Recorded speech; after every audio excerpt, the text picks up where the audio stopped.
Halo teman-teman, jumpa lagi. Hari ini teman-teman, saya ini lagi melanjutkan yang kemarin, pembabadan sisa tanaman kacang dan juga tanaman cabe. Karena kemarin, jam 1 siang itu sudah turun hujan di tempat saya. Jadi, untuk, pembabadan ini tidak saya lanjutkan ya. Jadi kemarin itu ya udah deh saya pulang aja gitu kan, karena posisinya hujan juga. Jadi hari ini mau saya lanjutkan untuk pembabadan tanaman kacang dan tanaman cabai ini. Rencananya ini akan saya tanamin tanaman timun ya. Nah, jadi pada video kali ini teman-teman, saya akan sharing kepada teman-teman ini mengenai pengalaman saya selama menanam atau budidaya tanaman cabai. Nah, jadi perlu teman-teman ketahui untuk kesalahan-kesalahan mendasar ini sangat fatal ya jika kita lakukan dalam budidaya tanaman cabai. Lalu apa kesalahan-kesalahan mendasar ini yang sering kita anggap sepele dalam budidaya tanaman cabai? Nah, baik, jadi di sini akan saya jabarkan. Mudah-mudahan teman-teman bisa memahami apa yang saya sampaikan ya. Jadi ini kesalahan yang pernah saya alami teman-teman. Nah, kesalahan mendasar pada budidaya tanaman cabai itu yang pertama teman-teman ya.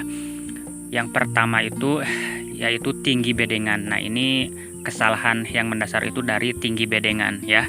Nah, usahakan teman-teman untuk tinggi bedengan ini teman-teman minimal itu tingginya 30 cm lah ya dari tanah teman-teman, karena banyak di sini juga petani yang lain itu sering menyepelekan tinggi bedengan ini. Ada yang 15 cm ya, ada yang 20. Nah, itu sebenarnya itu akan berakibat fatal ya jika kita tidak tahu, apalagi kita menanam cabainya itu memasuki musim penghujan. Itu sangat beresiko banget teman-teman.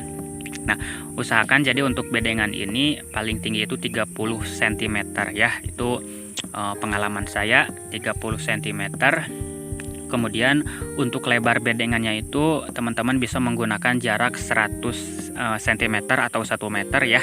Kemudian jarak antar bedengan dan bedengan itu atau untuk jalan perawatannya sendiri teman-teman bisa menggunakan jarak 60 sampai 70 cm ya.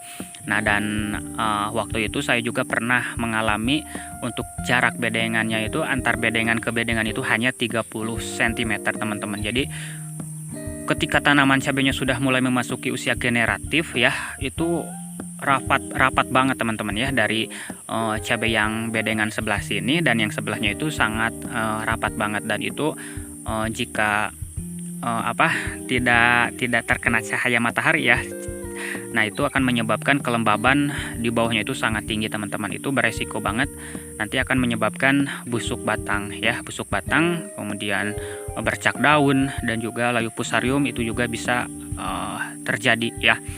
Nah, apalagi ditambah bedengannya sangat di bawah dari standar ya tinggi bedengannya. Jadi ini bedengannya minimal 30 cm lah ya dari tanah. Kemudian yang kedua teman-teman, untuk pola pemupukan dasar ya. Nah, pola pemupukan dasar ini teman-teman usahakan ketika membuat bedengan itu sebar dulu kapur dolomit ya, supaya menetralkan pH tanah ketika lahan kita sering diguyur hujan nantinya. Nah, usahakan untuk kapur pertanian atau kapur dolomit ini selalu masuk ketika teman-teman mau melakukan pengolahan lahan. Nah, jadi untuk pemupukan sendiri teman-teman, nah ini kesalahannya itu yang sering kita lakukan itu jangan menggunakan pupuk kotoran hewan yang mentah ya. Itu beresiko banget teman-teman, apalagi musim hujan ya, karena kohe yang mentah itu di dalamnya itu banyak banget patogen-patogen yang jahat ya, patogen yang jahat. Apalagi kalau di dalam tanah teman-teman sudah tidak sehat, nah itu akan sangat tidak menguntungkan ya bagi tanaman. Nanti tanamannya akan gampang terserang penyakit. Nah, jadi usahakan untuk pupuk dasar ini jika teman-teman ingin menggunakan kohe sendiri harus yang matang teman-teman ya, atau saya sarankan teman-teman bisa menggunakan pupuk organik yang dari pabrik ya. Teman-teman bisa menggunakan petroganik. Nah, petroganik ini untuk per batangnya itu bisa teman-teman gunakan 50 gram ya, 50 gram untuk per batangnya. Nah, itu akan lebih aman teman-teman karena kalau dari pabrik itu sudah teruji ya, sudah teruji. Nah, kemudian untuk kesalahan yang berikutnya dari pupuk kimia sendiri. Nah, pupuk kimia ini jangan melebihi dosis ya, jangan melebihi dosis. Saya sebutkan teman-teman. Jadi untuk pupuk kimia ini jangan melebihi dari 50 kg per 1000 batang ya. Waktu itu saya pernah memakai malahan hampir 70 kg per 1000 batang ya. Nah, jadi memang untuk awal-awal pertumbuhan itu bagus banget ya pertumbuhannya, tapi untuk masa generatif itu di situ mulai terserang penyakit fusarium dan busuk batang. Nah, setelah saya cermati ya, saya perbaiki kesalahannya, ternyata dari pupuk kimianya terlalu banyak. Jadi usahakan pupuk kimianya itu maksimal 50 gram per 1000 batang. Dan juga teman-teman harus sering mengocorkan dengan mikroba-mikroba baik ke dalam tanah supaya ekosistem di dalam tanah itu tetap terjaga dan bagus ya. Itu kesalahan dasar teman-teman ya, bisa teman-teman perhatikan ketika ingin memulai budidaya tanaman cabai. Jadi itulah kesalahan dasar dalam budidaya tanaman cabai yang sering kita anggap sepele teman-teman.